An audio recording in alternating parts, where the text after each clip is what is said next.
안녕하세요. 승리의 삶 여러분. 오늘은 2월 3일입니다. 자, 우리 이제 창세기 4장에 들어갔는데, 오늘은 저희 본문을 보고 지금 하나님께서 우리와의 관계를 위해서 이제 언약과 제도와 사명을 주시는데, 그 내용에 대해서 한번 살펴보고 또 이것이 왜 필요한지를 오늘 본문을 통해서 좀 살펴보도록 하겠습니다. 그래서 추가적인 말씀이 있어서 약간 시간이 길어질 수도 있는데 평상시 시간과 같도록 노력을 해보겠습니다. 자, 저희들 지금 창세기 이제 말씀을 계속 연구하고 있습니다. 이번 말씀은 저희들 4장에서 9장까지 말씀이고 9장 끝까지는 아닙니다. 중간에 좀 잘리고요. 그래서 이 구속의 역사와 심판을 설명하는 부분까지 이제 들어가게 돼 있어요. 그래서 우리가 이제 정말 창세기 이제 1장서부터 9장까지 말씀을 보면 창조 신앙과 구속 신앙에 대한 좀 총체적인 요약이 돼 있어요. 그래서 엄밀히 말하면 이 성경의 그 방향을 제시해주는 매우 함축적이고 매우 중요한 말씀이죠. 그래서 이 부분을 우리가 잘 이해한 다음에 이 부분에서 이해한 내용을 가지고 하나님의 언약의 내용과 그 제도의 내용과 또 사명의 내용을 바로 이해하고 성경을 보시면은 이것이 정말 우리 지난달을 첫째 주 그 가정예배에서 했던 것처럼 통일성과 점진성이 있다는 것을 저희들이 깨달을 수 있어요. 그래서 구속사적인 관점으로 봤을 때 이것이 점점 커지는 것을 확인할 수 있거든요. 그래서 이 내용을 여러분께서 숙지를 해주시고 잘 정리를 하셔서 앞으로 말씀을 연구하는데, 특히 무엇보다도 창세기에서 우리가 가장 중요한 건 어쨌거나 창조신앙이에요. 창조신앙과 구속에 대한 약속. 그래서 구속신앙, 창조신앙과 구속신앙이 우리 신앙의 기본인데 이것을 바로 이해하고 우리가 믿을 수 있어야 되거든요. 그래서 항상 아무리 강조해도 부족함이 없는 것이 우리 창조를 어떻게 증명할 수 있느냐 했을 때 이 부분은 항상 좀 꾸준히 복습을 해보도록 하겠습니다. 우리가 창조의 과정에서 나타난 하나님의 사랑의 조치, 그러니까 우리와 교제하기 위해서 이 천지 창조를 하신 그 내용, 그래서 우리를 사랑하시는 방법, 먼저 하나님 스스로를 드러내시고 하나님과 만날 수 있게 하시고 우리의 공간을 조성하시고 우리가 그의 시간과 그의 기준을 판단할 수 있도록 해와 달과 별을 통해서 그걸 보여주시고 하나님의 영광을 우리에게 드러나면서 온 세계를 보면서 하나님을 찬양할 수 있고 하나님께 영광 돌릴 수 있게 하시고 그 안에서 또 우리에게 주시는 사명이 있고 그 사명을 실천함으로써 하나님의 축복의 통로가 되고 이 모든 것이 제7일 안식일에 하나님과의 교제로 완성된다는 거. 그때 보여주셨던 하나님의 능력, 이 일을 실천하시기 위해서 보여주셨던 하나님의 능력을 죄송합니다. 우리가 바로 알고 바로 발견하게 되면은 하나님이 맡기신 이 일을 하는데 하나님께서 우리에게 주신 사명의 일을 하나님이 가르쳐 주신 이 사랑의 방법대로 할 때는 이 능력이 항상 우리에게 경험된다는 거죠. 그것이 특히 어디에서? 교회와 가정에서. 그래서 교회에서의 관계, 가정에서의 관계, 이것이 바로 하나님과 우리의 사이를 계속 증명해주고 있는 그런 관계라는 거. 이거는 일반 세상적인 학문으로 증명되는 것이 아니라 바로 이 성경 내용을 가지고 우리가 증명이 돼요. 그래서 즉 창조를 우리가 증명하는 것은 창조론자들이 얘기하는 것처럼 진화론자들이 얘기하는 것처럼 창조를 론으로 만들어서 과학적인 방법으로 증명하는 것은 그들도 못하고 우리도 못해요. 그거는 정말 끊임없이 소모적인 논쟁만 될 뿐이에요. 감정 싸움으로 번질 가능성이 많고. 그렇다면 우리는 하나님을 어떻게 증명할 수 있느냐? 하나님의 방법으로 증명하는 거죠. 그 얘기는 뭐냐면 사랑이거든요. 이 사랑을 하게 만드시고 할 능력을 주시고 사랑 안에서 우리에게 주신 그 사명을 실천하게 하시는 거. 그래서 이 창조에 나타났던 이 사랑의 내용이 즉 현재 우리 교회에서 이루어지고 있어요. 우리 가정에서 이루어지고 있어요. 그러면은 이것이 바로 하나님의 능력이 우리를 통해서 구현되는 거거든요. 이것이 하나님의 방법이거든요. 소명을 주시고 우리를 세우신 이유죠. 그랬을 때 우리가 하나님이 살아계심을 증명할 수 있다는 거예요. 이때 창조신앙이 나의 삶 속에서 이루어지는 거죠. 그래서 우리가 이 창조신앙을 왜 항상 가정과 교회 안에서 증명할 수 있어야 돼요. 증명하도록 또 노력을 해야 돼요. 왜 그러냐면 이것을 우리가 계승해야 되기 때문이죠. 이 부분은 이제 앞으로 우리 4장에서 9장까지 이 신앙이 어떻게 계승되는지 우리가 계속 보게 돼요. 그리고 이것이 왜 중요한지. 그래서 구속사의 중심 있는 일꾼, 이 중심 있는 일꾼 중심으로 성경이 쓰여지게 됐다는 건 어제 시간에도 확인을 했는데 이 내용이 우리가 다시 한번 확인이 되는 거예요. 그래서 연결된 말씀 잘 좀 기억해 주셨으면 감사하겠습니다. 오늘 말씀은 창세기 4장 6절로 7절. 굉장히 짧은 말씀이지만 어제 말씀과 연결해서 굉장히 중요한 말씀이에요. 제목은 하나님의 경고입니다. 무엇에 대한 경고죠? 이 부분이 이제 중요합니다. 자, 6절, 7절 말씀을 읽어보도록 하겠습니다. 여호와께서 가인에게 이르시되 내가 분하여 함은 어찌 됨이냐 안색이 변함은 어찌 됨이냐 너가 선을 행하면 어찌 낯을 들지 못하겠냐 선을 행하지 아니하면 죄가 문에 엎드려 있느니라 죄가 너를 원하나 너는 죄를 다스리라. 자, 하나님이 가장 강조한 내용이 무엇이죠? 우리의 분함에 대해서 지적을 하시면서 분함의 원인이 뭐다? 죄다. 죄에서 빠져나와 무엇을 행해야 된다? 선을 행해야 된다. 즉 하나님이 가장 중요하게 생각하시는 것은 죄예요. 죄의 문제가 이제 해결해야 되는 문제가 되겠어요. 죄의 문제가 해결되지 않으면 구원으로 이룰 수가 없어요. 그래서 하나님이 우리에게 이제 말씀을 주시고 말씀으로 대표하는 언약을 주시고 제도를 주시고 사명을 주시는 것은 바로 이 죄의 문제의 해결이 가장 중요한 위치에 있게 되는 거예요. 그것이 이제 우리 4장 첫 시작 부분에 나오는 거거든요. 4장 첫 부분이 예배로 시작하고 예배로 대표되는 제사로 시작되고 그 안에서 하나님의 경고는 바로 이 죄의 문제로 연결돼요. 즉 예배도 피 흘림의 제사를 얘기를 하면서 이 죄의 문제 해결에 포커스를 두잖아요. 그래서 항상 하나님은 이제 앞으로 우리에게 계속 말씀을 하시는 이유, 예수님을 기다리게 하시는 이유, 우리에게 사명을 주시는 이유 모두가 이 죄의 문제를 해결하는 거예요. 그래서 구속이죠. 죄의 문제를 해석해 주시는 게 구속인 거예요. 그리고 우리를 뭐하게 하시려고? 선을 행하게 하시려고. 하나님의 빛의 자녀가 되게 하시려는 거죠. 자, 이것이 이제 성경이 구속사가 얘기하는 기초 중의 기초입니다. 그래서 이렇게 말씀이 시작되는 거거든요. 자, 그러면은 이제 본문 묵상하기를 통해서 한번 보도록 할게요. 7절 말씀을 통해서 하나님께서 우리에게 경고하시는 것은 무엇인가요? 자, 말씀을 하나하나 보도록 하겠습니다.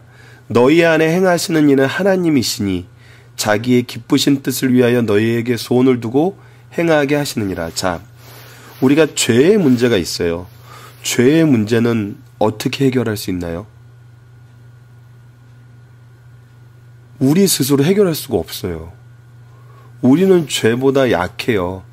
우리가 하나님 안에서 죄를 짓기 전에도 유혹에 넘어갔어요. 유혹에 넘어간 이유, 유혹을 이기는 방법에 대해서 우리 지난주에 살펴보면서 어떻게 했죠? 예수님처럼 말씀으로 이겨야 돼요. 그리고 하나님과 교제함으로, 기도함으로 이겨야 돼요. 말씀을 통해서 하나님 말씀은 달라라고 선언할 수 있던지, 하나님 이런 유혹이 들어왔는데 이것이 맞는 얘기인가요? 하나님께 확인할 수 있는, 대화할 수 있어야 되거든요. 근데 그거를 못했어요. 그래서 죄의 유혹에 넘어갔거든요.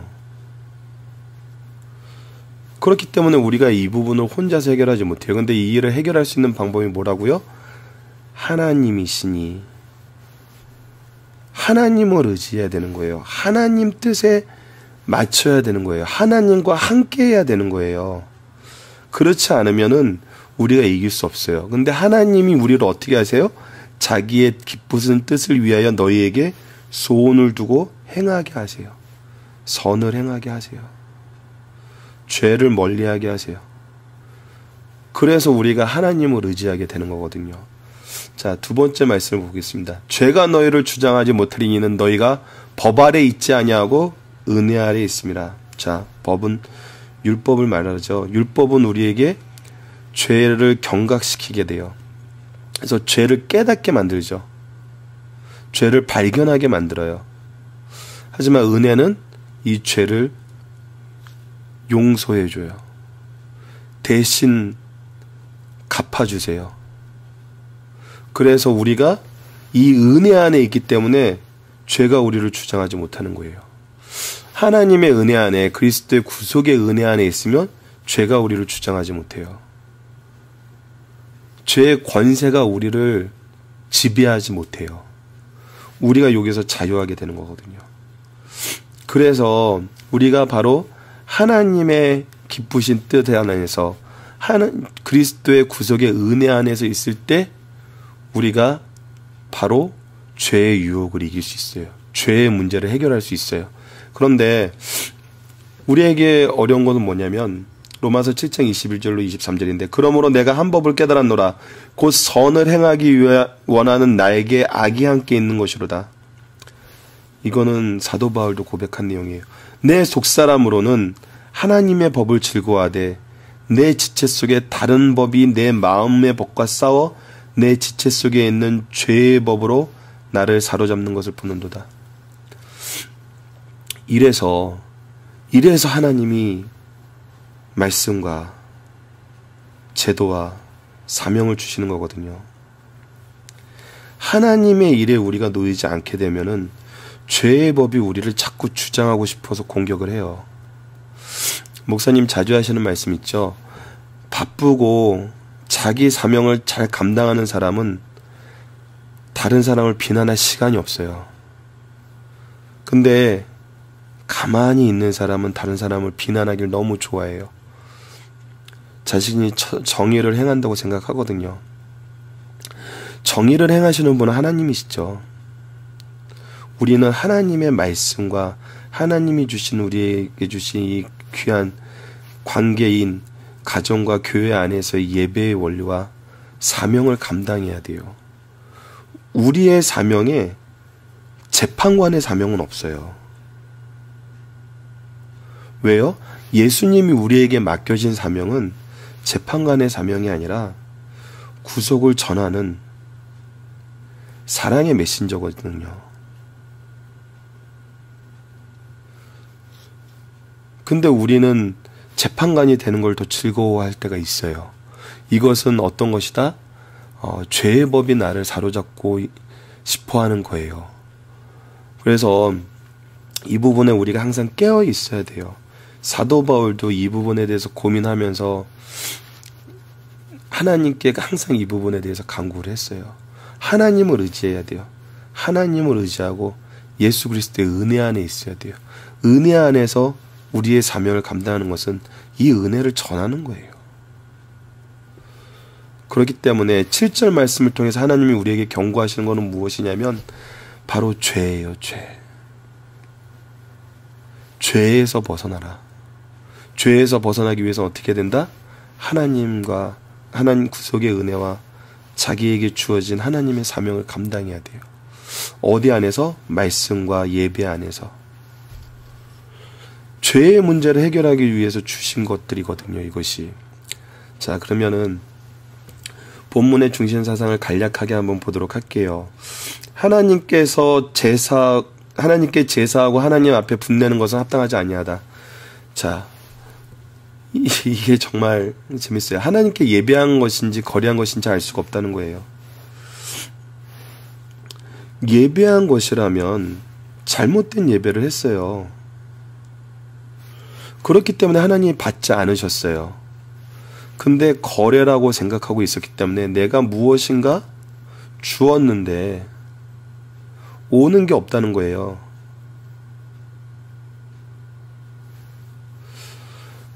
이것이 바로 자기 소견대로 한 거죠. 그렇기 때문에 우리가 정말 하나님한테 붙는다는 건 있을 수가 없어요. 제사가 연락되지 않았다면 그 원인이 하나님께나 동생에 대해 있지 않고 자신에게 있어요. 회개하고 고치면 되는데 영과 진리로 제사하지 않고 아버지께 배운 형식만 따랐기 때문에 연락되지 않았어요. 중심이 없었어요. 자기를 드리는 게 없었거든요. 하나님의 방법을 따르지 않았어요. 모양만 비슷하게 하고 내가 원하는 예배를 드렸어요. 마음의 변화, 삶의 변화가 없는 예배는 하나님과 상거래이지 예배일 수가 없어요. 이 부분 우리 항상 확인하고 스스로를 정말 돌아보아야 돼요. 심지어는 참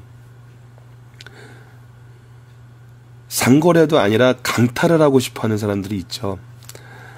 이런 말씀 드리기엔 너무 슬프지만 예배도 아니고 하나님께 상거래를 하는 것도 아니고 강탈하려는 사람들이 있어요. 교회의 것을, 신령한 것을 강탈해서 악한 것으로 채워놓기 싶어하는 거죠. 화낼 쪽은 하나님이신데 적반하장인 거예요. 이 모습이 우리에게 있게 되면 안 되거든요. 이 모습이 왜 가인인가? 왜 가인? 하나님이 나에게 주신 이제 언약의 아들로 봤는데 이름도 그렇게 지었는데 이 가인이 하나님 앞에 구속의 은혜를 이어갈 아들이길 원했는데 근데 이 아들이 어떻게 돼요? 자기 소견에 좋은 대로 해요. 그래서 하나님이 오셔서 경고를 해요. 그러지 마라. 죄의 문제를 해결해라. 죄의 문제를 해결하지 않으면 너는 넘어진다. 하지만 가인은 어떻게 되죠? 이 일을 실행하지 못하죠. 자, 하나님의 질문은 분함의 원인을 아시고 가인에게 그 원인을 제거하라는 충고예요. 자, 여기서 이제 우리 위크스터디에서 나온 질문을 간단하게 한번 생각을 해볼게요. 아담과 하와를 찾아오신 하나님과 가인을 찾아오신 하나님의 모습의 차이는 동질적인 것과 같은 내용과 다른 내용이 있어요. 그건 뭐죠? 우선 이 말씀을 보도록 하겠습니다. 하나님께서는 말씀하신다. 가인아, 제사 문제라면 내게 화를 내야지 왜 내가 나에게, 내 동생에게 화를 내느냐. 그러지 말라. 내가 지금 나와 내 동생에게 크게 잘못하고 있다. 속히 너를 바로 알고 잘못된 것으로 돌아오라. 우리 하나님께서는 처음부터 사람을 대하실 때 자비롭고 은혜롭고 노하기를 더디하시고 인자와 진실하심이 많으세요. 그래서 여호와께서 그의 앞으로 지나시며 선포하시되 여호와라 여호와라 자비롭고 은혜롭고 노하기를 더디하시고 인자와 진실이 많은 하나님이라. 출애굽기 34장 6절에 말씀하시거든요. 즉 하나님이 찾아오신 것은 아담과 하와처럼 대화하기 위해서 찾아오세요. 사랑으로 오시는 거죠. 그리고 죄를 지적하고 깨닫게 하시기 위해서 돌아오세요. 그리고 이를 회개하게 하세요. 그리고 이 죄의 값을 갚게 하세요. 그리고 다시 회복시키기 위해 오신 거예요. 가인에게 찾아온 것도 이 내용은 동일해요. 하나님은 자비롭고 은혜롭고 노하기를 더디하시고 인자와 진실이 많은 하나님이라 잘못된 제사를 드려서 혼내야 됨에도 불구하고 찾아오세요. 왜 찾아오시죠? 바로 사랑하시기 때문에 죄를 지적하고 깨닫게 하시고 회개하고 그 안에서 회복되기를 바라시는 거예요. 동시에 추가적인 게 뭐가 있냐면 죄를 지적하고 죄에서 멀어지게 하시기 위해서 찾아오셔서 말씀하시잖아요. 여기서 말씀의 기능이 나타나는 거거든요. 하나님께서는 이 죄에서 우리가 벗어나게 하시기 위해서 죄를 더 첨가하지 않기 위해서 죄의 목록을 더 쌓지 않게 하시기 위해서 우리에게 말씀을 주세요. 그런데 가인은 이 말씀을 받아들이지 않은 거예요. 그래서 우리가 성경을 볼 때 또 중요하게 봐야 되는 것이 바로 이 죄에 대한 하나님의 경고예요. 죄에 대한 하나님의 경고. 이 부분을 우리가 잘 받아들여야 돼요. 그렇지 않으면 어떻게 된다? 네가 문 앞에서 죄가 너를 넘어뜨린다는 거예요. 이 경고 앞에서 강한 사람은 없어요. 내가 죄의 경계하에서 있으면서 죄의 문 밖에 죄가 있다는 걸 알면서 그 죄에 한 발을 디디면서 나는 이길 수 있어 할 사람은 아무도 없어요. 죄에서는 벗어나야 돼요. 죄 안에서 죄를 이긴다는 건 없어요. 하나님이 이 부분에 대해서 가인에게 경고를 했거든요. 자, 죄가 나를 주장하게 못하게 하라. 모든 사람은 하나님의 형상으로 지음을 받았고 하나님께 소원을 두고 그 소원 안에서 살게 하세요. 이때 죄가 우리를 주관하지 못해요. 그러나 평소 삶 속에서 선을 행하지 않고 죄악에 젖은 소원을 가지고 살았기에 하나님께 드리는 죄물도 제약된 자기 소원을 이루어달라는 뜻으로 드리게 됐어요. 이것이 이제 우리가 굉장히 중요한 거거든요. 그래서 우리 뜻대로 우리 좋은 대로 예배를 드리는 게 아니라 하나님의 뜻대로 하나님께서 가르쳐준 대로 우리가 예배를 드려야 돼요. 그렇지 않으면은 계속 자기 소원을 이루어 달라는 걸로 해서 결국은 죄에 걸려 넘어지게 되거든요. 그래서 드린 것은 증여가 아니라 하나님과의 상업적인 거래였던 거예요. 말씀을 읽고 기도함으로 성령의 도우심을 받아 죄를 이기고 영적으로 승리하는 성도가 돼야 돼요. 그리하면 하나님의 은혜 가운데 거룩한 삶뿐 아니라 주어진 사명을 바로 감당하고 능력 있게 감당하게 돼요. 그 어떤 경우도 가인과 같이 자신을 내주어 죄를 지배를 받지 않게 하죠. 앞에서 상고했던 말씀 다시 한번 읽어보도록 하겠습니다. 너희 안에 행하시는 이는 하나님이시니 자기의 기쁘신 뜻을 위하여 너희에게 소원을 두고 행하시리라. 하나님을 의지해야 돼요. 죄가 너희를 주장하지 못하리니 이는 너희가 법 아래 있지 아니하고 은혜 안에 있음이라. 구속의 은혜 안에 있어야 돼요. 그러므로 내가 한 법을 깨달았노니 곧 선을 행하기 원하는 나에게 악이 함께 있는 것이로다. 내 속사람으로는 하나님의 법을 즐거워하되 내 지체 속에 다른 법이 내 마음의 법과 싸워 내 지체 속에 있는 죄의 법으로 나를 사로잡는 것을 보았도다. 죄에서 멀어지지 않고 죄에서 벗어나지 않으면은 죄의 지배를 받아요. 무서운 거예요, 이 말씀은. 이 말씀이 너무나 무섭고 중요하기 때문에 하나님이 바로 구속을 시작하는 4장 앞부분에 이 말씀을 주시는 것이죠. 자, 그러면은 이 범죄한 후에 하나님과 우리 관계를 회복을 위해서 주신 것이 바로 언약으로 대표되는 말씀이고 제도로 대표되는 예배고 사명으로 대표되는 복음의 계승과 전파예요. 자, 이 내용을 보도록 할게요. 이것이 왜 있게 됐냐면 우선 죄 때문이란 거죠. 이 창조의 모습에서 창세기 1, 2장에 나타난 하나님과 우리의 교제의 모습이 왜 현대의 이 예배, 말씀 중심, 사명 중심의 모습으로 바뀌었는지를 우리가 바로 이 죄 때문이라는 걸 이해를 해야 돼요. 그래서 우리가 이 죄의 문제의 해결을 위해서 하나님이 이 언약과 제도와 사명을 얼마나 장시간 정말 이 단계적으로 점진성과 통일성 안에서 정말 이것을 얼마나 계획적으로 오랜 시간 사랑과 그 인내하심과 성실하심과 이 하나님의 모든 속성을 이 안에 담아서 이루시고 가셨는지를 우리가 성경을 통해서 계속 확인하게 되는 거거든요. 그럴 때 이것이 얼마나 중요하고 이 제도가 어떻게 생겼고 이 사명이 왜 우리가 해야 되는지 말씀을 통해서 확인을 하지 않으면은 이걸 가볍게 여겨요. 그냥 은혜만 받으면 땡이다. 축복 중심의 신앙생활로 가게 되죠. 하지만 축복 중심의 신앙생활은 중요한 건 뭐냐면 축복이 있네, 축복이 있네, 축복이 있네 했을 때 가장 중요한 건 바로 이 죄의 문제를 해결하지 못한다는 거예요. 죄를 이길 수 없다는 거거든요. 축복이 오히려 뭐가 되죠? 죄의 제목이 돼요. 우리 이거 더 언급할 필요 있나요? 한국교회 지금 비난받는 이유가 뭐죠? 오히려 한국교회에서 이 죄의 모습이 너무 많이 나타난다는 거예요. 사람들도 하지 않는 죄의 모습이 정말 언급하기도 힘든 문제들이 계속 일어난다는 거예요. 여기에는 복음의 전파가 있을 수가 없어요. 교회를 죄의 온상으로 보는데 어떻게 교회에서 복음이 전파될 수 있겠어요?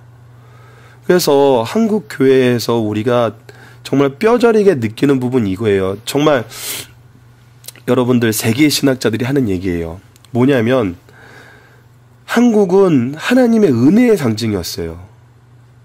정말 기도로 대표되는, 새벽 기도로 대표되는 이 기도와 영성 훈련으로 말씀으로 정말 짧은 시간 내에 하나님의 은혜를 정말 너무나 많이 받은 은혜의 나라의 상징이었어요. 전 세계 신학계에.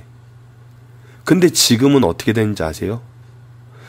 지금 전 세계에 어떻게 이렇게 급속도로 타락하고 비난이 대상이 되고 있는 그 연구의 대상이 됐어요. 즉 무엇이냐면 은혜 중심의 축복신앙을 우리가 가르치기만 하고 하나님이 언약, 제도, 사명으로 대표되는 이 말씀과 예배와 복음 전파로에 우리가 너무나 신경을 안 쓰니까 이것을 자기 소견에 좋은 대로 자꾸 바꿔 나가니까 결국 우리는 죄의 문제에서 해결되지 않고 이 죄에 넘어지게 된 거예요. 그것을 우리가 오늘 말씀을 통해서 발견해야 되거든요. 그래서 하나님이 왜 이것을 주셨는지 아는 게 중요해요. 자, 그러면 언약 부분을 한번 보도록 할게요. 말씀으로 우리를 교훈하세요. 자, 이 부분은 7절 가인에게 찾아와서 한 경고 이전에 이미 3장 15절에 메시아에 대한 언약도 이제 말씀으로 주신 거예요. 언약으로 주신 거거든요. 그래서 이 말씀으로 항상 우리를 교훈하세요. 그래서 우리가 성경이 중요한 거예요. 자, 성경에 대한 이 신명기 말씀 굉장히 중요합니다. 자, 이제 여러분도 아시겠지만 모세 오경이 주어졌던 때는 바로 출애굽 이후 광야 생활을 했어요. 자, 모세가 온 이스라엘을 불러 그들에게 이르되 이스라엘아, 오늘 내가 너희에게 귀에 말하는 규례와 법도, 너희 귀에 말하는 규례와 법도를 듣고 그것을 배워 지켜 행하라. 우리 하나님 여호와께서 호렙산에서 우리와 언약을 세우셨으니 십자가의 언약을 세우셨어요. 이 언약은 여호와께서 우리 조상들과 세우신 것이 아니요 오늘 여기 살아있는 우리 곧 우리와 세우신 것이라. 여호와께서 산 위에 불 가운데 너희와 대면하여 말씀하시며 그때 너희가 불을 두려워하여 산에 오르지 못하므로 내가 여호와와 너희 중간에 서서 여호와의 말씀을 너희에게 전하려느니라. 자, 이 언약을 하나님은 계속 주세요, 우리에게.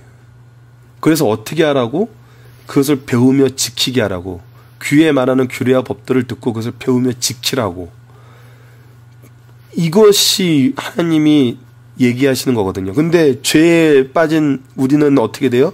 이제 하나님의 대면하는 말씀을 들을 수 없는 상황에 점점점 더 빠져가요. 그래서 우리에게 대언자가 오게 되는 거예요. 모세를 대언자로 세우시고 사도와 선지자들 대언자로 세우신 거예요. 현대교회의 우리 영적인 리더들을 대언자로 세우신 거예요. 그래서 하나님의 말씀을 전하게 하세요. 그래서 우리는 이것을 배우며 지키며 행해야 돼요. 이것이 우리에게 언약을 주신 이유거든요. 자, 두 번째 말씀을 보겠습니다. 이는 곧 너희의 하나님 여호와께서 너희에게 가르치라고 명하신 명령과 규례와 법도라. 너희에게 가르치라고 명하신 명령과 규례와 법도라. 너희가 건너가서 차지할 땅에서 행할 것이니 곧 너와 내 아들과 내 자손들이 평생에 내 하나님 여호와를 경외하며 내가 너희에게 명한 그 모든 규례와 명령을 지키게 하기 위한 것이며 또 내 나를 장구하게 하기 위한 것이라. 자, 명령과 규례와 법도를 지키고 어떻게 해야 되냐면 계승해야 돼요. 이것은 무엇을 위한 거예요? 우리의 날이 장구하게 하기 위한 거예요. 이스라엘아 듣고 상가 행하라.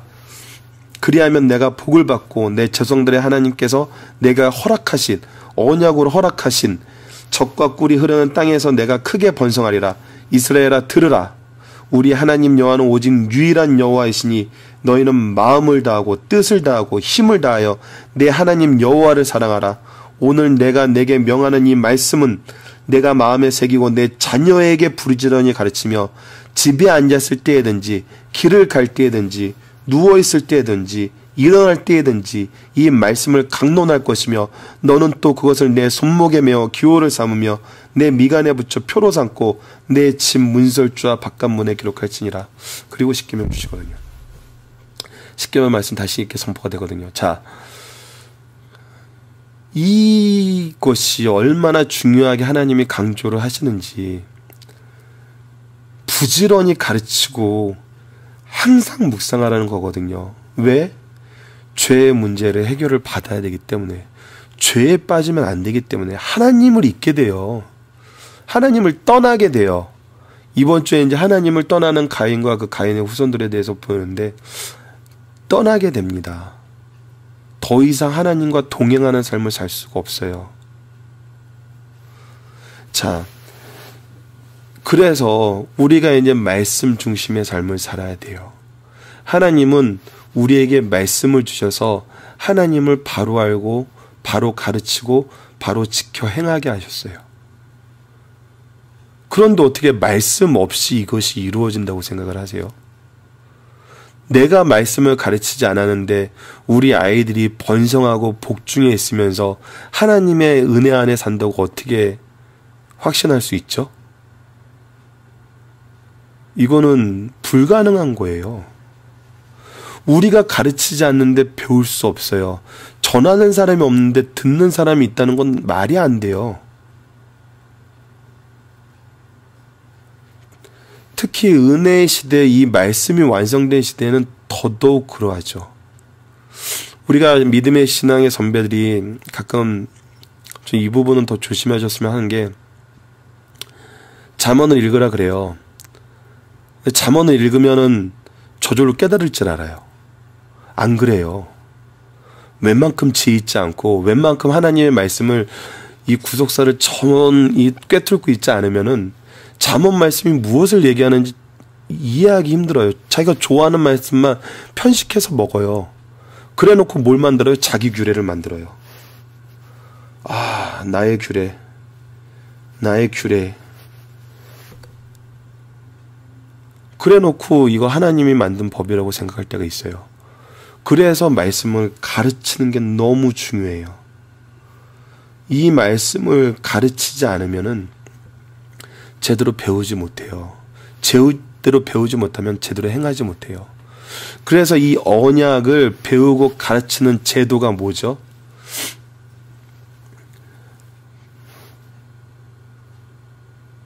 바로 제사제도, 예배제도 안에 이것이 있는 거죠.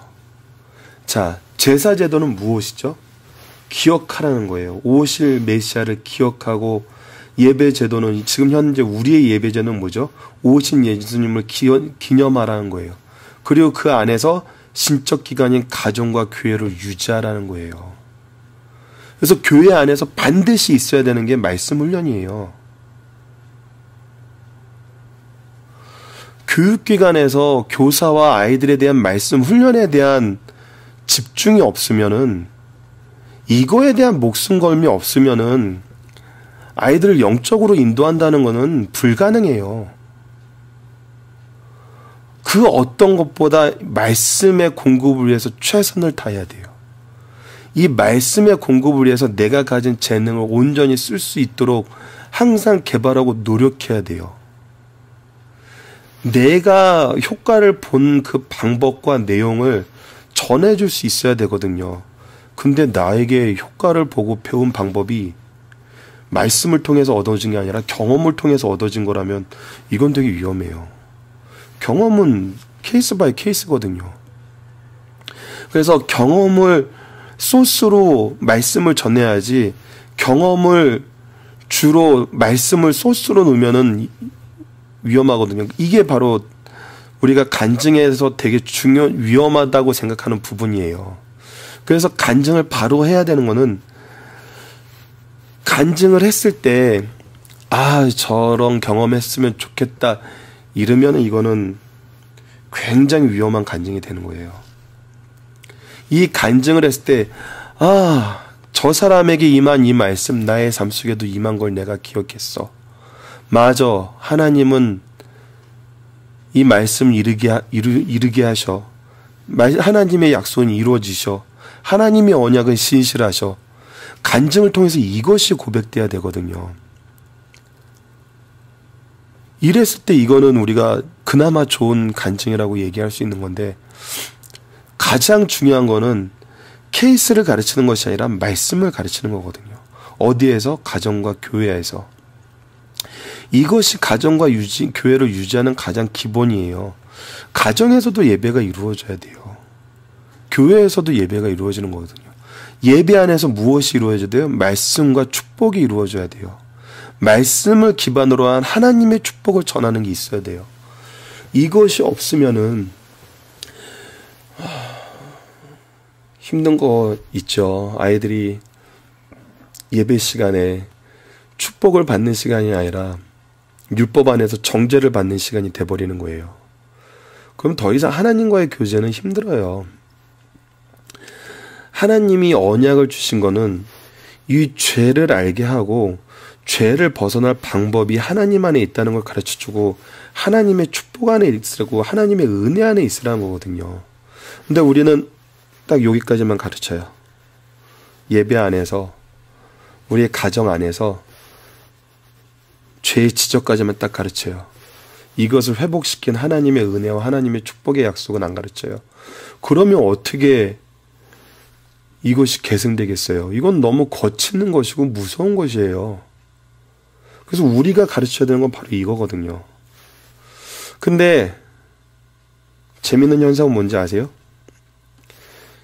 이것이 거치는 것이고 무서운 것이어서 아이들이 싫어하니까 이것도 안 가르쳐요. 여기까지 도달하는 것이 우리의 교육의 목표고 말씀이 주신 목표인데 아예 다 생략을 해버려요. 싫어하는 것은 가르치지 말자. 싫어하면 안 오니까. 요 부분에 대해서 우리가 예배에 대해서, 교회에서 교육하는 거에 대해서, 가정에서 자녀들에게 말씀의 양식을 공급해 주는 것에 대해서 이 부분에 대해서 우리 굉장히 깊게 고민하고 생각하셔야 돼요. 말씀은 항상 여기까지 다 얘기를 해주세요. 그래서 말씀을 전하는 게 가장 확실해요. 내가 개인의 감정으로 누군가를 공격하기 위해서, 누군가를 막 이렇게 지적하기 위해서 말씀을 주는 게 아니라 있는 그대로 전하면 되는 거예요. 이것이 강해 설교의 장점인 거거든요. 그래서 우리가 이 강해 설교로 이 말씀 공부를 하는 거예요. 자, 그러면은 사명 부분을 보겠습니다. 이거는 선한 자손을 유지하기 위한 거예요. 구속사의 사명을 유지하는 것이죠. 이것이 이제 셋의 후손을 통해서 나타나요. 아담과 하와가 아벨의 죽음을 보고 너무 슬퍼했던 이유는 이 구속사의 사명을 유지할 아들을 잃었기 때문이거든요. 근데 하나님께서 이 셋을 주세요. 우리에게 사명을 주신 것은 이 언약의 말씀을 가르치고 예배를 통해서 이것을 바로 실천하고 경험하게 함으로써 선한 자손을 유지하는 거거든요. 그리고 이것이 신약 시대에 가면 무엇으로 넘어가나요? 예수님으로 인해서 우리가 이 구속의 경험과 부활을 전하는 선교 명령으로 연결이 되는 거예요. 그래서 이 언약과 제도와 사명은 구약의 것이 아니라 구약과 신약이 연결돼요. 구속사의 이름으로 연결이 되죠. 그래서 이 내용이 중요한 거거든요. 그래서 우리가 이 내용을 중심으로 말씀을 이제 앞으로 있는 말씀을 정리를 해보세요. 우리의 죄의 문제가 하나님 앞에서는 지금 가장 최고의 문제예요. 최고의 문제. 하나님의 우리에게 가장 신경 쓰고 우리를 끝까지 사랑하시기 위해서 정말 집중적으로 우리를 교훈하시는 건 바로 이 죄의 문제거든요. 죄의 문제가 해결되면 하나님과 함께 할 수 없으니까. 죄가 있는 상태로 하나님과 함께 있으면 죽어요. 얼마나 슬픈 일이에요. 아버지가 아들과 자기 자녀들과 같이 하고 싶은데, 그래서 육체의 몸을 입고 오셨잖아요. 함께 하고 싶어서, 너무나 함께 하고 싶어서 스스로 죽으러 오신 거예요. 살리고 싶어서. 이 사랑이 정말 이 성경 전체에 나타난 거예요. 그래서 성경 전체에 이 말씀이 있는 거거든요. 이 하나님의 사랑을 1장, 2장에서 소개하고 3장에서 타락에 대해서 얘기한 다음에 그때부터 사랑의 주체가 나와요. 우리를 구해야 되거든요. 그게 요한계시록까지 전체의 말씀이에요. 그래서 이 복음이 사랑의 복음인 거죠. 자, 우리에게 사명 부분을 이제 얘기하신 예수님의 말씀입니다. 그러므로 너희는 가서 모든 민족으로 제자를 삼아 아버지와 아들과 성령의 이름으로 세례를 베풀고 내가 너희에게 분부한 모든 것을 가르쳐 지키게 하라.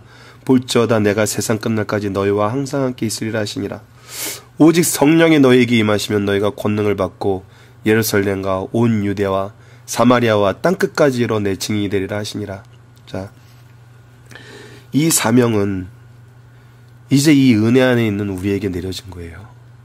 이 사명을 지키는 것 자체도 말씀과 언약인 말씀과 제도인 예배와 함께해요.